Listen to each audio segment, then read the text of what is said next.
Good, happy Thursday evening. I'm Riley King, and welcome to Good Evening, New Hampshire. Let's get started. First up, man convicted in crash before graduation appeals to State Superior Court. Let's take a listen to this video from WMUR News 9. Lawyers for Remy Gross Santos say a marijuana grinder, a device used to refine the drug before smoking it, had no place being introduced as evidence in his 2015 trial. Prosecutors say the grinder was found in the back of Gross Santos's car after he struck two elderly women while driving to a graduation rehearsal following a night of partying in the summer of 2014. But the state was never able to prove that Gross Santos was impaired, and defense lawyers say the grinder evidence may have given the jury the wrong impression of their client and was therefore prejudicial. There is a significant risk that you will be deemed to be, or will be inferred that you are someone who habitually does not follow the law, or that you are a generally careless or a reckless person. Gross Santos was convicted of 2 counts of second-degree assault and 1 count of transportation of alcohol by a minor.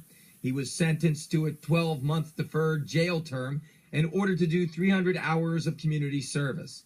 His lawyers are looking to have those convictions overturned. But prosecutors say the marijuana grinder evidence is important and proper because it calls into question his credibility and his story to police. He left out smoking marijuana in the car, so it gives you reason to believe that maybe he's not being entirely truthful with the officers about what happened that night. He's downplaying his behavior. There is no timetable for when the court will issue their opinion. In Nashua, Andy Hirschberger, WMUR News 9. Okay, and there you go on that report.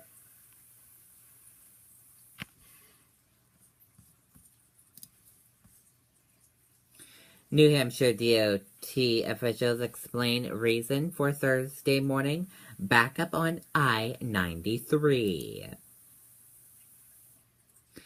State transportation officials say unforeseen issue associated with overnight work on the Interstate 93 expansion project led to a traffic delays Thursday morning. Workers were installing cross pipes was taking place between exit 5 and Interstate 293 split. State officials said the pipes are necessary to maintain storm water flow.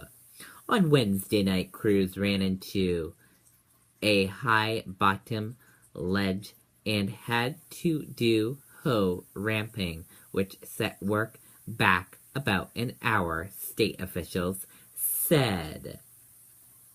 New Hampshire DOT officials said the workers have been good about finishing their work by 5 a.m., but they were delayed until past 6 a.m. Thursday. Workers are hoping to complete this particular project Thursday night.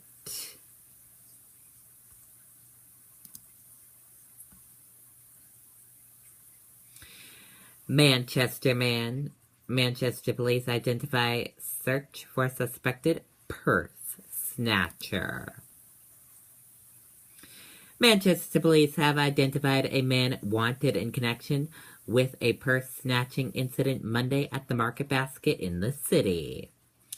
Officers are searching for Matthew Emerson, 45, of Hill.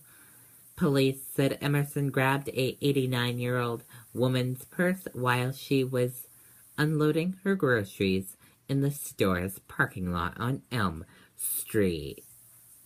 Witnesses tried to chase Emerson, but they lost sight of him in the Valley Street Cemetery.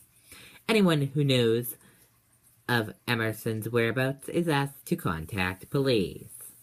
A manager at the Market Basket recognizes Emerson and told police that he tried to return stolen meat products. The victim, Janet Forst, was not injured during the incident. Boston police officers critically injured in furious firefighter identified. Let's take a listen to this video from WCVB. Inside the building, there have been shots fired. The resident inside a Gladstone Street home in East Boston called 911 to say his roommate, a gunman, had threatened him with the knife. 2 officers entered the house and are critically wounded. Richard Santolo and Matt Morris are shot multiple times. A cavalry of officers rush in spite of heavy gunfire. The tactical teams were there in short order. They got there very quickly. In fact, they were inside, engaged in the operation. This was a ferocious firefight. As far as I could tell, I walked the scene, I saw the ballistics evidence, I saw the blood, massive amounts of blood. Police believe the roommates had a domestic dispute partly about the thermostat. It was a tactical rifle, shotgun type instrument, and again, he had a ballistic vest on. Countless cops came to help, evidence of the glue among the brothers in blue. This is dangerous work, so I want to commend the men and women of the Boston Police Department. Any call they get in any particular day could turn into that. And I don't think anyone could have anticipated how quickly this incident went violent. And we're told these 2 officers who were injured are very well thought of within the department. The last officer to be shot on duty was John Moynihan. He has yet to return to work. Live in East Boston, Rondella Richardson, WCVB, News Center 5. Okay, and there you go on that report.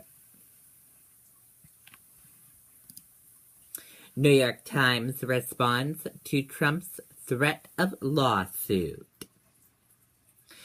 The New York Times have responded to a warning from Donald Trump's lawyers demanding the news organization take down an article in which 2 women claim to have been inappropriately touched by the real estate mogul. Trump denied the alleged incidents ever took place and accused the paper of libel, threatening to pursue legal action against the paper if the story is not retraced.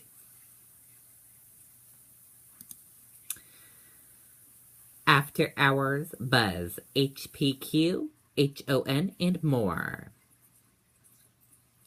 HP shares dropped more than 2% in after-hours trade Thursday. The company filed a reconstructuring plan where it said it is likely to cut 3,000 to 4,000 jobs over the next 3 years.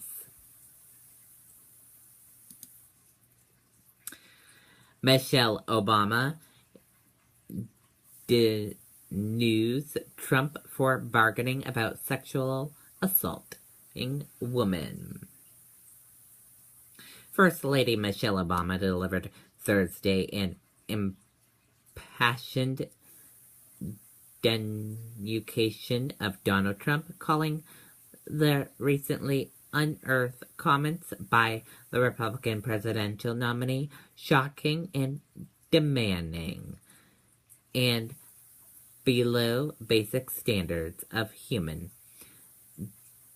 decency. Speaking at a rally for Hillary Clinton in Manchester, New Hampshire, Obama lit into Trump over a video that surfaced last week in which he can be heard talking about being sexually aggressive with women. And now let's take a look at your weather. And here is a live look on your radar for this Thursday evening. As you see, we are seeing a few clouds and a few rain showers. They're getting ready to move out of New Hampshire. Now let's take a look at your weather on our weather system.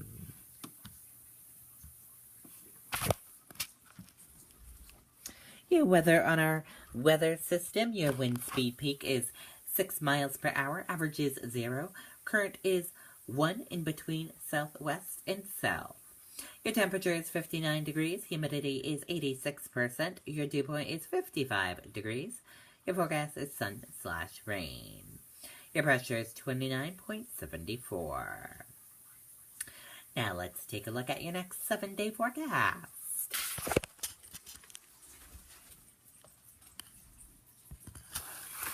And here's a look at your next 7-day forecast.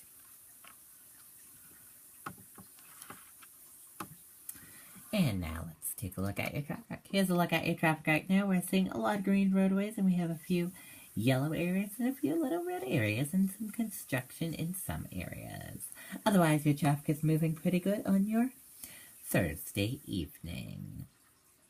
And that does it for Good Evening, New Hampshire, right here on the Riley King Network. I hope you all have a great rest of your Thursday night. Good night, everyone. Bye.